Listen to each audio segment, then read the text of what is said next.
Bonjour les amis, comment avez-vous vécu l'éclipse solaire du 8 avril dernier? Je suis très curieuse d'avoir vos impressions, vos ressentis. Comment ça a été pour vous le rituel du rayon doré, la flamme violette? Eh bien, nous avons passé la journée dans toutes ces belles et hautes énergies. J'ai ressenti beaucoup de libération en moi. Il y a eu aussi une période de nausée tellement que les énergies étaient fortes. Et nous avons aussi regardé l'éclipse avec des lunettes spéciales. C'était de toute beauté, vraiment. On était remplis de gratitude, d'émerveillement et de joie durant toute l'éclipse. Alors, je suis curieuse, laissez-moi vos commentaires sur ma page publique Facebook ou bien sur YouTube et je vous répondrai. Je suis très curieuse de savoir comment ça a été pour vous dans votre corps, au niveau des émotions, au niveau de votre âme. Et bien sûr, c'est un portail très puissant le 8 avril. Hein? Comme je vous expliquais, les élites ne voulaient pas qu'on se branche à la bonne place. Moi, en tout cas, je me suis branchée à la bonne place. J'étais dans la joie, l'amour, l'émerveillement et la gratitude, les 4 éléments nécessaires pour ascensionner. Si on veut sortir de la matrice un jour, il faut sortir de la peur en premier. Hein? Et cesser d'écouter des gens qui racontent des histoires pour nous faire peur. Aujourd'hui, je vais faire le tour des dernières nouvelles importantes pour nous depuis les 2 dernières semaines et je vais terminer en vous parlant de la 4e dimension d'après les canalisations de ma médium préférée, Patricia Coury, dont je vous parle depuis plusieurs années déjà. Je vais me fier sur ces canalisations pour vous parler de la 4e dimension. Ça va être très intéressant. Il y a des personnes spirituelles sur les réseaux qui parlent beaucoup de la 5e dimension, mais je peux vous rassurer, les amis, qu'on est loin de la 5e dimension. Si on regarde les événements à travers le monde, on peut constater qu'on est encore dans la souffrance, la dualité et beaucoup d'opposition. Hein? Beaucoup d'opposition contrôlée aussi au Québec. Donc, nous sommes loin de la 5e dimension, mais nous approchons la 4e dimension. Et je ne veux pas sauter d'étape avec vous. Je veux vraiment les faire une à la fois ensemble. Comme la tortue dans la mer, on prend notre temps. On n'est pas pressé pour notre ascension. Je vous invite à notre prochain cercle pilier de lumière le samedi 4 mai prochain de 13h à 17h dans le Vieux-Belleuil cette fois-ci, tout près de notre demeure. Je partagerai des canalisations en personne sur les temps actuels et je vous offrirai un outil de guérison pour retirer des pensées sombres. Alors, ça va être très intéressant. Ensuite, nous partagerons des desserts ensemble et nous parlerons ensemble. C'est un cercle de personnes très éveillées, très intéressantes. Alors, les places sont limitées et c'est 20$ à la porte. Vous pouvez m'écrire directement à noracaron@gmail.com pour réserver vos places aujourd'hui. N'attendez pas. Cette semaine, le 15 avril, a débuté le procès criminel contre président Trump à New York. Il est accusé de 34 accusations criminelles pour avoir supposément falsifié des documents d'affaires en 2016. Eh bien, il y a aussi l'histoire de 130 000 $ qu'il aurait payé à Stormy Daniels, une actrice pornographique, pour enterrer une supposément histoire d'amour entre elle et président Trump. C'est la première fois dans l'histoire des États-Unis qu'un ex-président ou président, dépendamment de vos lunettes de conscience, se trouve devant une cour criminelle. Donc, c'est vraiment un moment historique aux États-Unis. Bien entendu, Trump nie toutes les accusations contre lui et avec raison, car nous savons que le département de justice aux États-Unis est très fort au niveau de l'injustice. Trump explique devant les caméras que ce procès est une chasse aux sorcières et qu'il est non coupable sur toutes les accusations. Quand je vais entrer en cours le 15 avril, je sais que je vais avoir l'amour de 200 millions d'Américains avec moi, il a dit devant les caméras. Et c'est entièrement vrai parce que maintenant, la majorité des Américains sont réveillés aux vérités de la pandémie, de cette fausse pandémie et les gros crimes contre l'humanité à travers les cocktails de noirceur et bien d'autres crimes. Devant la cour, la première journée, Trump a déclaré ceci. Ceci est une attaque sur l'Amérique et c'est pourquoi je suis fière d'être ici. C'est une attaque sur notre pays. C'est un pays dirigé par un homme très incompétent qui est très impliqué dans cette poursuite. Ceci est une attaque sur un adversaire politique, c'est vraiment ça. Pour ma part, je vous encourage d'observer ce spectacle avec le plus de détachement possible, le plus d'amour dans votre cœur, sachant que tout est en place, encore une fois, pour exposer la noirceur dans le département d'injustice aux États-Unis. Trump continue à jouer son rôle majeur dans le grand réveil collectif avec beaucoup de courage et de force. Qu'on le veuille ou pas, qu'on l'aime ou pas, il est là pour un très long moment. Son rôle est majeur et je lui envoie toutes mes prières pour bien traverser cet autre spectacle. Mais je n'ai encore aucune inquiétude face à Trump, les amis, parce qu'il a accompli sa mission sur Terre au-delà de sa mission pour l'Alliance. Il a tout donné et il a une place très spéciale au ciel. Depuis ma dernière vidéo, il y a un autre spectacle, cette fois-ci en Israël. Samedi, le 13 avril dernier, l'Iran a lancé 300 drones et missiles sur Israël et 99% des missiles ont été interceptés comme par magie. C'est la première fois que l'Iran attaque directement Israël et la source de cette attaque serait un bombardement d'une ambassade iranienne en Syrie le 1er avril dernier. La journée suivante, nous avons entendu Bidon le Cornichon dire que les États-Unis n'allaient pas participer à une contre-attaque sur l'Iran. Et le chef militaire d'Israël a dit le 15 avril qu'Israël va répondre à cette attaque, mais n'a pas donné de détails sur la contre-attaque. Les compagnies aériennes ont annulé beaucoup de vols vers Israël et nous attendons de voir la réponse d'Israël envers l'Iran. Dans d'autres vidéos, je vous avais canalisé qu'il y aurait une possibilité d'une troisième guerre mondiale entre l'OTAN et les pays BRICS. Alors, nous sommes de plus en plus dans ce scénario, les amis. Je voudrais vous rappeler ici que l'Iran a été invité à se joindre aux BRICS l'année dernière, l'été dernier, et que depuis janvier 2024, ils sont des membres officiels des pays BRICS. On voit ici les autres pays qui sont maintenant partis de l'Union BRICS, l'Argentine, l'Égypte, l'Éthiopie, l'Arabie saoudite et les Émirats arabes unis. J'aimerais vous rappeler ici qu'Israël n'a pas cessé leurs attaques dans la bande de Gaza depuis le 8 octobre 2023 et que nous sommes rendus à 33 686 morts du côté de la Palestine. Et c'est bel et bien un vrai génocide, comme je vous avais canalisé au tout début. C'est vraiment un sacrifice d'humains par les forces sombres devant le monde entier et ça me tourne l'estomac, ça me rend très malade à l'intérieur de moi, mais je continue à prier pour les Palestiniens.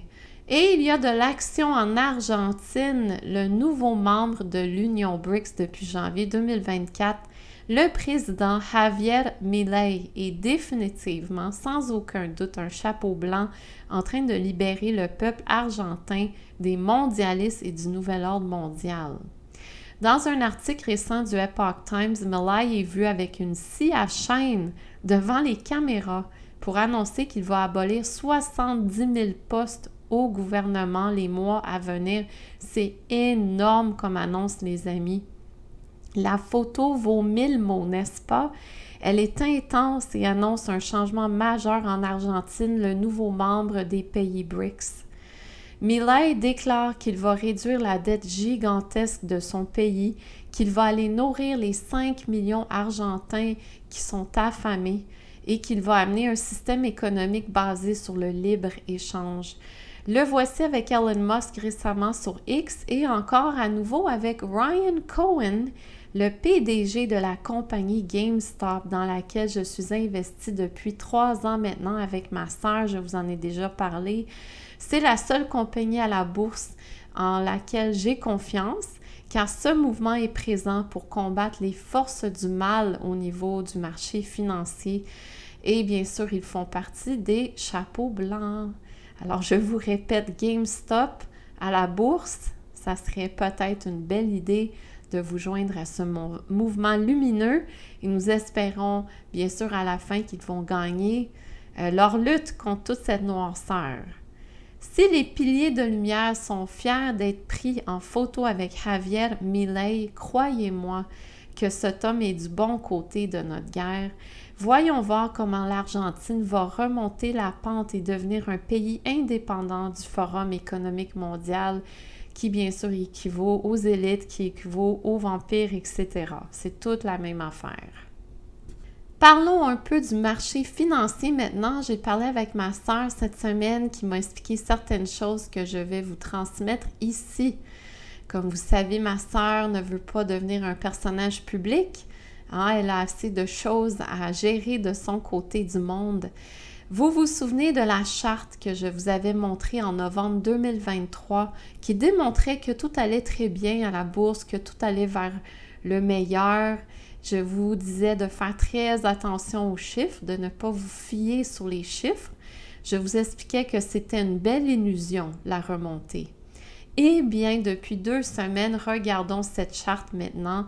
La tendance a drastiquement changé. On voit les chiffres qui baissent. Comme on vous avertissait dans toutes mes vidéos, tout à coup, les choses ne vont pas très bien à la bourse.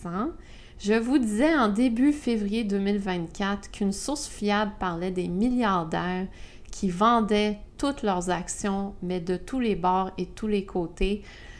C'est encore le cas d'ailleurs depuis 2 mois. Au même moment, le prix de l'or et de l'argent a grimpé de façon flagrante. Et on voit que les gens se jettent sur l'or et l'argent. Comme dans les films, c'est vraiment un film en ce moment. Ces 2 phénomènes annoncent quelque chose de majeur qui s'en vient au niveau de la bourse. Je vous en parle depuis 3 ans maintenant. Mais si ma sœur et moi avons raison, le crash boursier s'en vient et sera le plus massif jamais vu dans toute l'histoire de l'humanité. Et l'Alliance est mieux d'embarquer rapidement avec une solution pour sortir le peuple des trous noirs financiers parce que nous sommes dans un trou noir financier présentement.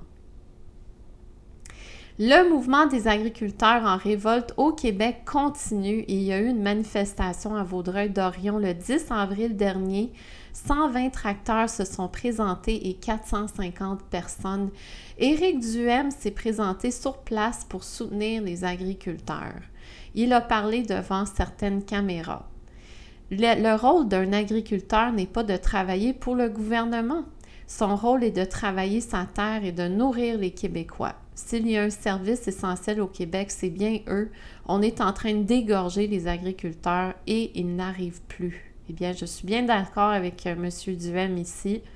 Les agriculteurs sont en effet dans une situation de pression énorme sur eux concernant des paperasses à remplir sans arrêt, des taxes et des lois sans arrêt qui mettent des bâtons dans leurs roues et les empêchent de faire un bon travail pour nourrir les Québécois. Donc, d'autres manifestations sont prévues au Québec dans les semaines à venir. Encore une fois, je suis de tout cœur avec vous, chers agriculteurs. Je vous aime, je vous remercie pour tout ce que vous faites pour nous. Vous êtes tellement importants pour notre société et on va continuer de vous supporter comme on peut. Les amis, nous voyons que nous sommes dans l'entonnoir de partout. Les forces sombres nous oppressent de partout, mais la lumière n'est pas loin derrière. Quand ce phénomène arrive, cet entonnoir, c'est parce que nous sommes à la fin d'une ère. Je n'ai jamais dit que les années à suivre seront faciles, joyeuses ou harmonieuses en passant. J'espère que j'ai été très claire dans mes canalisations, que je voyais une période assez difficile pour l'humanité en termes sociaux, en termes économiques aussi. Et bien sûr, nous allons devoir tout défaire et tout refaire et cela ne se fait pas en quelques jours. Ça ne se fait pas en 3 jours d'obscurité ou 10 jours d'obscurité. À mon avis, ça se fait sur nombreuses années. Alors, je reste toujours la médium bien terre à terre, mais bien branchée au divin. Et pour vous dire que je suis ici en toute humilité, je n'ai pas voulu accepter cette mission au début. C'était une mission qui me demandait de faire énormément de sacrifices dans ma vie personnelle et professionnelle. Comme vous savez, il y a 4 ans, je vous répète que j'ai perdu ma carrière en tant qu'écrivaine. J'ai perdu ma maison d'édition, j'ai perdu la moitié de mes amis, j'ai perdu la moitié de ma clientèle et j'ai perdu aussi un conjoint. Donc, vous savez, être sur les fronts n'est pas facile, mais je le fais avec beaucoup d'amour et beaucoup d'espoir parce que nous allons nous en sortir. Il faut juste se tenir la main, respirer et continuer ensemble. Maintenant, parlons de la 4e dimension pour faire changement à cette guerre invisible. Je prends ces informations, comme je vous ai dit au début, de ma médium préférée, Patricia Coury. En fin de compte, je crois qu'il n'y a personne au Québec qui parle d'elle, donc je suis très fière de parler d'elle. Pour moi, c'est la meilleure médium sur toute la planète présentement. Elle a écrit 14 livres et c'est une auteure best-seller. Elle se présente comme une visionnaire, mais je peux vous rassurer qu'elle est beaucoup plus que ça. C'est une médium qui n'a pas peur de dire des vérités sur les Illuminati, sur la cabale, sur l'état profond, peu importe le terme que vous voulez utiliser. Elle n'a pas sa langue dans sa poche. Elle n'a peur de rien. C'est un vrai pilier de lumière. Elle m'inspire beaucoup dans ses écrits. Dans son livre The Cosmos of Soul, elle explore la 4e dimension dans le chapitre 13 et j'aimerais vous présenter aujourd'hui ces notions sur la 4e dimension parce que nous sortons bientôt de la matrice, qu'on le veuille ou pas. On va aller vers un nouveau monde d'ici quelques temps. Et dans la 4e dimension, que va-t-il se passer? D'après Patricia Coury, il y a beaucoup de choses qui vont changer. Nous allons expérimenter la vie comme un tout. Tout est connecté, tout est lié ensemble comme une toile multicolore. Notre expérience du bien et du mal sera très différente, car nous serons au centre de notre essence divine et dans ce centre, nous allons être détachés du bien et du mal. Dieu et Satan, par exemple, seront compris comme 2 forces importantes pour notre évolution en tant que race humaine. Et le concept du péché original sera purement une histoire de comment nous revenons à notre divinité en se détachant des concepts religieux. La 4e dimension n'est pas basée sur nos croyances, mais bien nos expériences de notre divinité dans notre corps humain. Oublions les religions. Oublions les théories spirituelles, il faudra vivre au centre de la dualité, sans nourrir la dualité. Patricia Coury nous dit aussi que cette dimension ne sera pas pour tout le monde, donc pas tout le monde va survivre au changement vibratoire planétaire. Nous allons donc ascensionner avec Gaïa et non disparaître sur une autre planète comme certains nous disent. La peur n'aura aucun pouvoir dans la prochaine dimension. Nous serons dans le détachement, notre connexion divine et une nouvelle perception du temps et de l'espace. Et nous allons devenir des télépathes, imaginez-vous, nous allons pouvoir communiquer par la pensée. De plus, Patricia Coury pense que nous allons pouvoir nous déplacer en énergie, donc elle parle de téléportation. Ça, c'est intéressant, ça va nous sauver beaucoup d'argent. On n'aura plus besoin de prendre des avions pour aller à Cuba visiter nos amis. Et une autre belle nouvelle, les vampires de ce monde vont tous mourir avec l'ancien monde, car leur noirceur sera un poids et une prison dans la matrice. Dans la 4e dimension, les relations amoureuses vont se transformer en des relations beaucoup plus vibratoires et dans le cœur.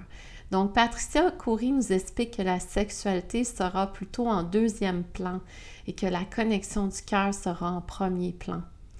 La nourriture aussi sera moins importante parce que nous allons pouvoir transcender la faim et vivre de prana, la source d'énergie divine invisible autour de nous.